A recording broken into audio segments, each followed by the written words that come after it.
નમસ્કાર દર્શક મિત્રો, સ્વાસ્થ્ય સેતુ સંવાદમાં આપ સૌનું સ્વાગત છે. આજે આપણે વાત કરવાના છીએ સનશાઇન વિટામિન.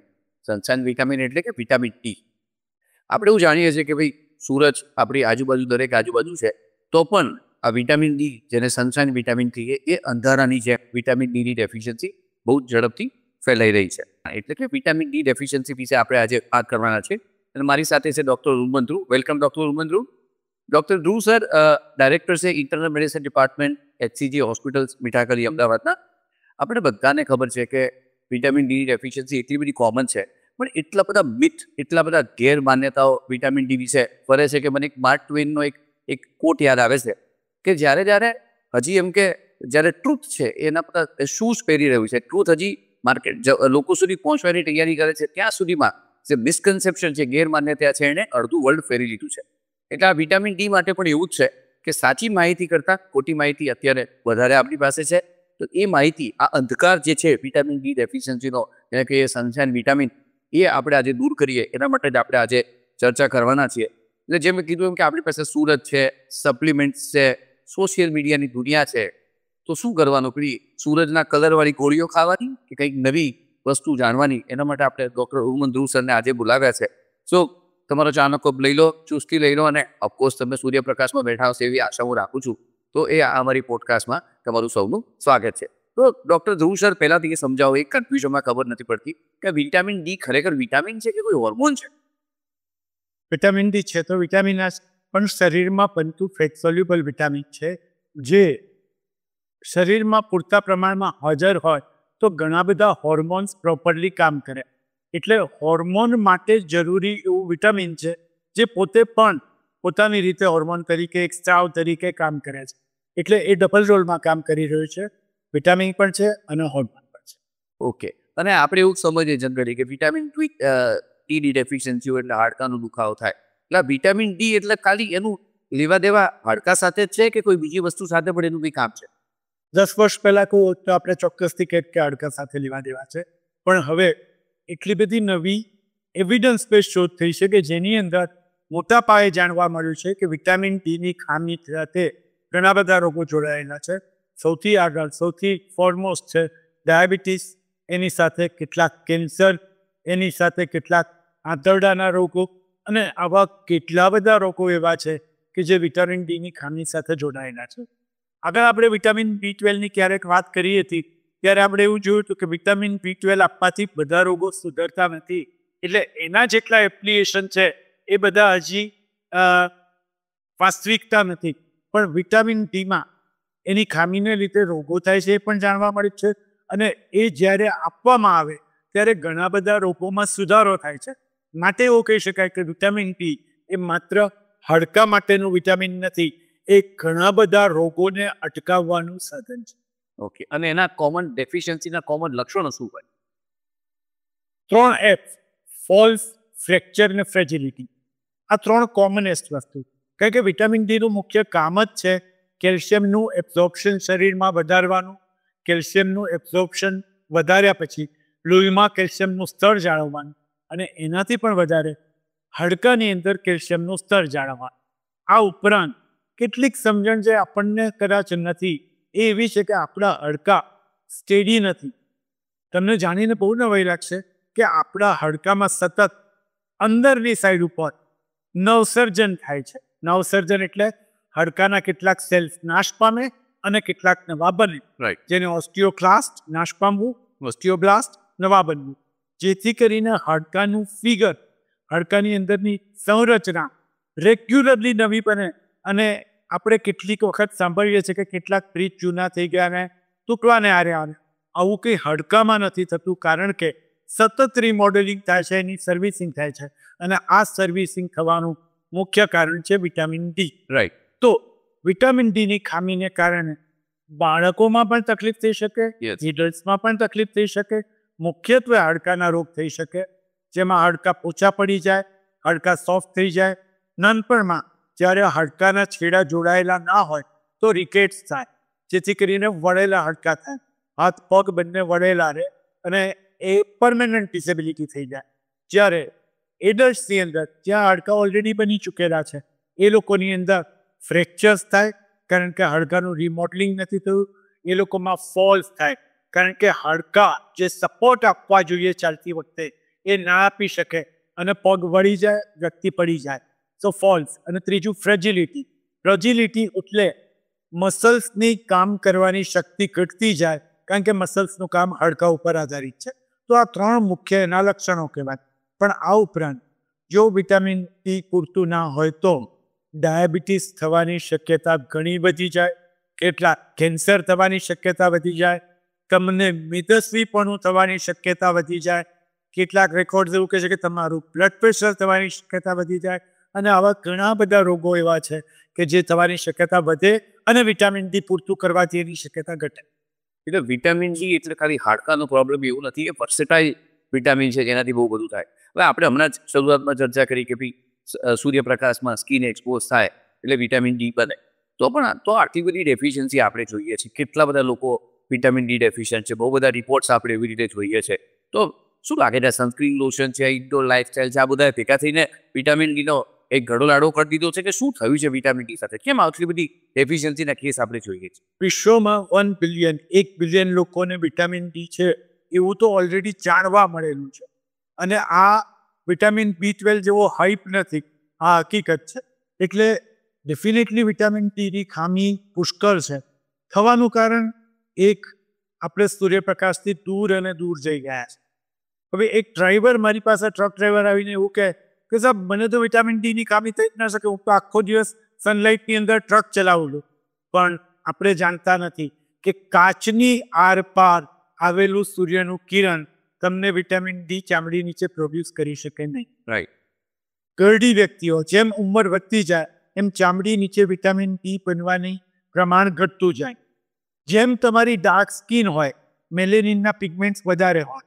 બીજી ભાષામાં એશિયન્સ, જેટલા પણ એશિયન્સ છે મોટાભાગના બધા ડાર્ક સ્કિન છે, એ લોકોમાં વિટામિન ડી ચામડી નીચે સૂર્યપ્રકાશથી બનવાની શક્યતા લગભગ 30% ઓછી હોય. આટલો ઓછો એમાં આપણે વિટામિન ડી બનાવવા માટે થઈને બીચ ઉપર જઈ અને લાંબા થઈને સનમાં એક્સપોઝ થઈને બેસીએ, પણ બધે જ સનક્રીમ જ્યારે પણ લગાડેલું હોય ત્યારે એની આરપાર સૂર્યપ્રકાશ જઈ શકે નહીં. તમે રોડ ઉપર સવાર સાંજ સ્કૂટર ચલાવો પણ એ વખતે સંપૂર્ણપણે તમારી સ્કિન ઢાંકી દીધી હોય તો વિટામિન ડી બની શકે નહીં. વિટામિન ડી સૂર્યપ્રકાશ સિવાય કેટલાક ખોરાકમાંથી મળે છે પણ એ બહુ લિમિટેડ છે. એટલે જો તમે સૂર્યપ્રકાશ ના વાપરતા હો તો તમારી પાસે સપ્લિમેન્ટ સિવાય કોઈ આરો નથી. કેટલો સૂર્યપ્રકાશ, કેટલા સમય માટે? તો કે 20 ડિગ્રીએ એ સૂર્યના કિરણો તમારે પર પડવા જોઈએ. તો બપોરે 12 વાગે તમે સૂર્યમાં ફરતા હો તો એ વિટામિન ડી પ્રોડ્યુસ નહીં. 20 ડિગ્રી સવારે 6 થી 8:30 સુધી ભારતની અંદર ઓન એન્ડ એવરેજ સૂર્યપ્રકાશ 20 ડિગ્રીએ પડે. તો 6 થી 8:30 ની વચ્ચે ઓછામાં ઓછી 40% સ્કિન એક્સપોઝ થવી જોઈએ. તો તમે ફૂલ બાયલું શર્ટ પહેર્યું હોય તો વિટામિન ડી પ્રોડ્યુસ નહીં થાય. અને ઓછામાં ઓછી 20 થી 40 મિનિટ. તો 20 થી 40 ડિગ્રી, 20 થી 40 મિનિટ, 20 થી 40% સ્કિનનો એક્સપોઝર. ઓકે, 2020 અત્યારે બધું બહુ ફેમસ છે. 2020 એ ફોર્મેટ જાળવીએ તો આપણામાં ડેફિશિયન્સી ના થાય. તો બીજું તમે કીધું કે ભાઈ એવું લાગે ડેફિશિયન્સીના સિમ્ટમ છે, તમે કહો છો કે હાઈટલી પ્રિવેલેન્ટ, તો ચાલે ને ટેસ્ટ ના કરાવીએ તો પછી આપણે જેમ હમણાં સપ્લિમેન્ટેશનની વાત થઈ કે સપ્લિમેન્ટેશન સિવાય આરો નથી, તો પછી બધાને આપણે આપવાનું ચાલુ કરી દઈએ. વાંધો શું, ટેસ્ટ કરાવવો પડે કે? B12 અને વિટામિન ડી વચ્ચે મોટો ડિફરન્સ એ છે. ઇનફેક્ટ B12 પણ એકદમ સેફ નથી અને કેટલાક રિપોર્ટ્સ બતાવે છે, પણ વિટામિન ડીમાં હાઇપર વિટામિનોસિસ, મતલબ કે વિટામિન ડીનું વધુ પડતું પ્રમાણ ઢગલાબંધ નુકસાનો કરી શકે છે. એવું હજારો વાર સાબિત થઈ ચૂક્યું છે. ખાસ કરીને ડાયરિયા, પેટમાં આંકડી આવવી અને કેલ્શિયમ અલગ અલગ જગ્યાએ ખાસ કરીને હાર્ટમાં જમા થવું. એટલે વિટામિન ડીનો અતિરેક કોઈ પણ રીતે એક્સેપ્ટેબલ નથી અને માટે વિટામિન ડી માટે તો ચોક્કસથી ખામી છે એ સાબિત કર્યા વગર એમને દવા લેવી બિલકુલ જ યોગ્ય નથી. ઓકે, અને ચલો માન લો કે વિટામિન ડીની ખામી હતી ને આપણે ટેસ્ટ કરાવ્યો અને ડેફિશિયન્સી આવી, પાછો અગત્યનો સવાલ આવે કે ભાઈ એના માટે શું કરવાનું? કારણ કે ગોળી પણ આવે છે, સિરપ પણ આવે છે, ઇન્જેક્શન પણ આવે છે, અને તમે કીધું એમ કુદરતી રીતે મળે તો ભાઈ થોડીક ડેફિશિયન્સી હશે તો હું જતો રહીશ, તું કામ દવા પણ લઉં. અને આ કંઈક ચાલુ કર્યું મેં, તો મારે કેટલો સમય લેવાનો? ઇમ્પોર્ટન્ટ વસ્તુ, તો સૌથી પહેલાં તો વિટામિન ડીની જરૂરિયાત કેટલી? તો કે 50 વર્ષથી અથવા 60 વર્ષથી નીચેની વ્યક્તિ માટે 400 થી 800 ઇન્ટરનેશનલ યુનિટ ડેઇલી, અને એથી મોટી ઉંમરની વ્યક્તિ માટે લગભગ 1000 યુનિટ ડેઇલી. વિટામિન ડીની ડેપો પ્રેપરેશન આવે કે જે એક સાથે તમે મહિને એકવાર કે 15 દિવસે એકવાર લઈ શકો. એટલે 1000 ને તમે 30 મલ્ટીપ્લાય કરો તો 3 લાખ યુનિટ, 2 થી 3 લાખ યુનિટ પર ડે 50 વર્ષથી ઉપરની ઉંમરની વ્યક્તિ માટે આટલી જરૂરિયાત છે જો તમે સૂર્યમાંથી એ ના બનાવતા હો. રાઈટ. તો આ તો વિટામિન ડીની ખામી થતી અટકાવવા માટેનો ડોઝ થયો. વિટામિન ડીની ખામી હોય તો આના કરતાં ડોઝ ઘણો વધારે થાય. પણ એકવાર વિટામિન ડી રેપ્લિનેશ થઈ ગયું પછી વારે ઘડીએ આ ડોઝ લેવાની જરૂર નથી. પણ સૌથી મહત્વની વસ્તુ, વિટામિન ડી એકલું કામ કરવાનું નથી. કેલ્શિયમ વગર વિટામિન ડી તદ્દન નકામું છે. જે રીતે ક્રિકેટ મેચમાં એક બાજુ બેટ્સમેન ઊભો હોય, સામેનો માણસ આઉટ થયેલો હોય ને ત્યાં કોઈ બેટ્સમેન ના હોય તો મેચ અટકી જાય. યસ. એ જ રીતે એક બાજુ કેલ્શિયમ ને એક બાજુ વિટામિન ડી હોય તો જ મેચ આગળ ચાલે. રાઈટ. એટલે 1000 થી 1500 મિલીગ્રામ કેલ્શિયમની જરૂરિયાત ડેઇલી ના હોય અને એટલું તમે ના લેતા હો તો એ વિટામિન ડી કશું જ કામ નહીં કરે, નુકસાન કરશે. Right. તો પહેલી વસ્તુ વિટામિન ડી ચાલુ કરો, એની જોડે કેલ્શિયમ ઓછામાં ઓછું 1 ગ્રામ કેલ્શિયમ ડૉક્ટરની સલાહ નીચે ચાલુ કરો. એક, અને વિટામિન ડીનો ડોઝ પ્રિવેન્શન માટે 800 થી 1000 યુનિટ. કોઈ પણ ફોર્મમાં ઇન્જેક્શનનો કોઈ વધારાનો ફાયદો નથી. તો જેમ વિટામિન B12 એસિડથી નાશ પામે છે એવું કંઈ વિટામિન ડીના કિસ્સામાં નથી. માટે સ્ટમક કે ઇન્ટેસ્ટિન એમાં મોટો રોલ ભજવતા નથી. અને એટલે જ કોઈ પણ ફોર્મમાં તમને ફાવે એ ફોર્મમાં ડ્રોપ્સ તરીકે, સિરપ તરીકે, ટેબ્લેટ તરીકે, ડેપો ટેબ્લેટ તરીકે મતલબ મહિનાની ગોળી તરીકે કે પછી ઇન્જેક્શન તરીકે તમે એ લઈ શકો. ઇન્જેક્શન જ્યારે ડેક્ઝાસ્કોર, જેને ઓસ્ટિયોપોરોસિસ માટેનો બોન પાતળા સોફ્ટ થઈ જવાનો સ્કોર કહે છે, એ જ્યારે -2 થી પણ વધારે ખરાબ હોય ત્યારે અમે ટેમ્પરરી 4 વીક માટે ઇન્જેક્શન આપીએ છીએ. છેલ્લો પ્રશ્ન, કેટલો સમય લેવું છે? યસ. તો વિટામિન ડી જ્યારે ટ્રીટમેન્ટ તરીકે લેતા હો, જ્યારે એનો રિપોર્ટ તમારો 30 નેનોગ્રામથી નીચે હોય અથવા તો 12 થી ઘણો નીચે હોય ત્યારે આ ટેબ્લેટ 10,000 યુનિટ પર ડે, મતલબ કે દર અઠવાડિયે 1 લાખ વાળી ગોળી 4 અઠવાડિયા, પછી 1 લાખ વાળી ગોળી દર મહિને 1, એવું 4 મહિના, અને પછી દર વર્ષે એકવાર ચેક કરાવીને આવું 3 વર્ષ સુધી કરવું જોઈએ. વિટામિન ડી એકલું નહીં લેવું, કેલ્શિયમ સાથે લેવું. પ્રિવેન્શન માટે વિટામિન ડી 800 થી 1000 યુનિટની ટેબ્લેટ 500 મિલીગ્રામ કેલ્શિયમ સાથે.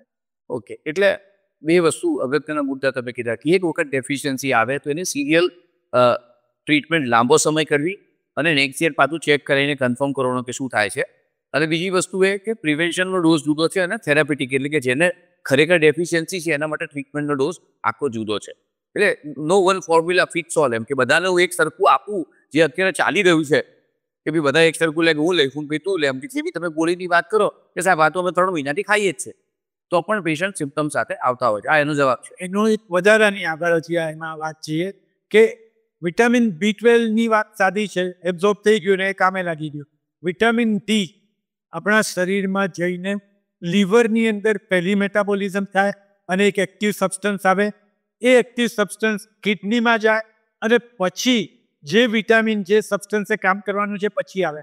મતલબ કે લીવર ફંક્શનિંગ હોવું જરૂરી છે, કિડની ફંક્શનિંગ હોવી જરૂરી છે, તો આપણે લીધેલું સપ્લિમેન્ટ કામ કરે. લીવર કે કિડની પ્રોપરલી કામ ના કરતા હોય તો ફોર્મ્યુલા અથવા જે વિટામિન ડી જે કેમિકલ સબસ્ટન્સ લેવાનું છે એ આખો સબસ્ટન્સ જ બદલાઈ જાય. રાઈટ. અને એટલે વિટામિન ડી જે હું લઉં છું એ તમે લો એ કોઈ રીતે ના ચાલે. તમે વિટામિન ડી 6 મહિના લે કર્યું તોય સુધારો નથી થયો, કારણ કે તમારી કિડની પૂરતી કામ નથી કરતી. રાઈટ. તમે લીધેલું વિટામિન ડી એ જે કામ કરતા વિટામિન ડીમાં ફેરવી ના શકી અને એટલે બધી જ મહેનત, સમય, શક્તિ નકામા ગયા. અને માટે લીવર અને કિડનીના દર્દીઓએ તો ખાસ ડૉક્ટરની સલાહ પ્રમાણે એક અલગ સબસ્ટન્સ કેલ્સીટ્રિયોલ લેવાનો હોય છે, એ લેવો જરૂર. એટલે પેલું ખાલી વિટામિન નથી, આ ભરેલું વિટામિન છે. એટલે કે આની પાછળ એક એની ટ્રીટમેન્ટનું સારવારનું એક સાયન્સ છે. એટલે કીટી પાર્ટીમાં કે કોઈ સોશિયલ ગેધરિંગમાં તમે મજા મસ્તી એક્સચેન્જ કરો, પણ મહેરબાની કરી તમારી વિટામિન ડી ગોળીઓ વેક્સિન ના. બિલકુલ કેટલાક પિક્ચરોમાં 3 રોલ કે 5 રોલ હોય, એવી રીતે આવા વિટામિન ડીના નામ ધરાવતા 5 અલગ સબસ્ટન્સીસ છે, જેને T1 T2 T3 એવા નામ આપેલા છે, Right. જે એવરેજ વ્યક્તિ માટે બધું સરખું લાગે, પણ એ દરેકના પોતાના ઇન્ડિકેશન છે, દરેકની પોતાની અલગ અલગ કોસ્ટ છે. ઘણીવાર આનાથી ઊંધું થતું હોય છે. કેલ્સીટ્રિયોલ નામની દવા કોઈ સાંભળે કે આ મોંઘી છે અને વધારે સારી છે એવું કહ્યું છે, એટલે લોકો કેલ્સીટ્રિયોલ લેવાનું ચાલુ કરે છે, માત્ર કિડનીના રોગમાં જ જરૂરી. તો ત્યાં તમે તમારા પૈસા, સમય, શક્તિ વેડફી રહ્યા છો. બિલકુલ. અને માટે જ એકનું વિટામિન ડી એ બીજાને માટે ફાયદાકારક જ છે એવું જરૂરી. ઓકે. એટલે ટૂંકમાં કોઈ પણ નોલેજ ક્યાંયથી પણ મળે. અત્યારે તો સોશિયલ મીડિયામાં તો બધું ચારે બાજુ ઢગલાબંધના ભાવે મળી જ રહ્યું છે. ખાલી લોકો એ બધું નોલેજ ગ્રહણ કરે છે, જે સનલાઇટ લેવાની છે એ લેતા નથી, અને જેને કારણે આ બધા પ્રશ્નો થાય છે. હવે આપણે રેપિડ ફાયર પર આવી જઈએ ફટાફટ. કે વિટામિન ડી ડેફિશિયન્સી માત્ર વેજીટેરિયનમાં થાય? ના, બિલકુલ નહીં. વિટામિન ડી સન એક્સપોઝર ના હોય એવા કોઈનામાં પણ થઈ શકે. દાખલા તરીકે કોઈ વ્યક્તિ 3 મહિનાથી હોસ્પિટલમાં છે, તો એને વિટામિન ડી ડેફિશિયન્સી થઈ શકે, કારણ કે સનલાઇટને એક્સપોઝ નથી થતી. કેટલાક રિલિજનમાં કલ્ચર તરીકે કમ્પ્લીટ કવર કરવાના વસ્ત્રો પહેરવામાં આવે, તો એમાં વિટામિન ડીની ડેફિશિયન્સી થઈ શકે. એ જ રીતે કેટલીક દવાઓ થાઇરોઇડ, એપિલેપ્સી એટલે કે ખેંચ, અને આવી કેટલીક દવાઓ એવી છે કે જે લેતા હો ત્યારે વિટામિન ડી અને કેલ્શિયમનું એબ્સોર્પ્શન ઘટે. ખાસ કરીને થાઇરોઇડના રોગો અને ખેંચના રોગોના દર્દીઓની દવાઓની સાથે વિટામિન ડી અલગથી લેવું જરૂરી છે, કારણ કે એની જરૂરિયાત વધે. સો વિટામિન ડીની ખામી વેજીટેરિયન પૂરતી રિસ્ટ્રિક્ટેડ નથી. ઓકે. અને આ 15-20 મિનિટનું સન એક્સપોઝર લઈએ તો ચાલે, એ બીજું કંઈ ડેફિશિયન્સી હોય તો બીજી કંઈ સારવારની જરૂર નહીં? બિલકુલ. ઓકે. અને વિટામિન ડીથી ઇમ્યુનિટી બૂસ્ટઅપ થાય? કોવિડ આવ્યો, જ્યારે કોરોનાનો વાયરસ આવ્યો, ત્યારે આવું બધું ઘણી બધી માન્યતાઓ થઈ હતી, પણ કોઈ પણ સ્ટડીમાં હજી આ વાતને બહુ વજૂદ આપવામાં આવ્યું નથી, સાબિત થઈ શક્યું નથી. પણ યસ, વિટામિન ડી ની ખામીને કારણે કેટલાક કેન્સર થાય છે, એના ઉપરથી આ એક વાત ચાલુ થઈ છે કે વિટામિન ડી થી ઇમ્યુનિટી વધે, પણ એના માટે ટ્રાયલથી રાહ જોવી જરૂરી કહેવાય. અને તમે કીધું તડકામાં જાઓ, તડકા જવાનો ટાઈમ નથી, તો હું વિટામિન ડી લઉં તો ચાલે? બિલકુલ ચાલે. તડકામાં તમે ના જતા હો અથવા વિટામિન ડીની ખામી રિપોર્ટમાં આવી હોય તો સપ્લિમેન્ટ લેવા જ જોઈએ. દરેક ગવર્મેન્ટ, વિશ્વભરની બધી ગવર્મેન્ટ હવે એવો પ્રયત્ન કરી રહી છે કે કોક ખોરાકમાં વિટામિન ડી ફોર્ટિફાય કરીને આપે, જેથી કરીને આ ખામી સર્જાય જ નહીં. અને ટૂંક સમયમાં આપણે ઓલરેડી એવા કેટલાક ખોરાક છે, અને ટૂંક સમયમાં એની એક નેશનલ પોલિસી પણ આવી જશે, જે રીતે આયોડિન માટે હતી. ઓકે. મૂડ સ્વિંગ અને વિટામિન ડીનું કનેક્શન કોઈ ખરું?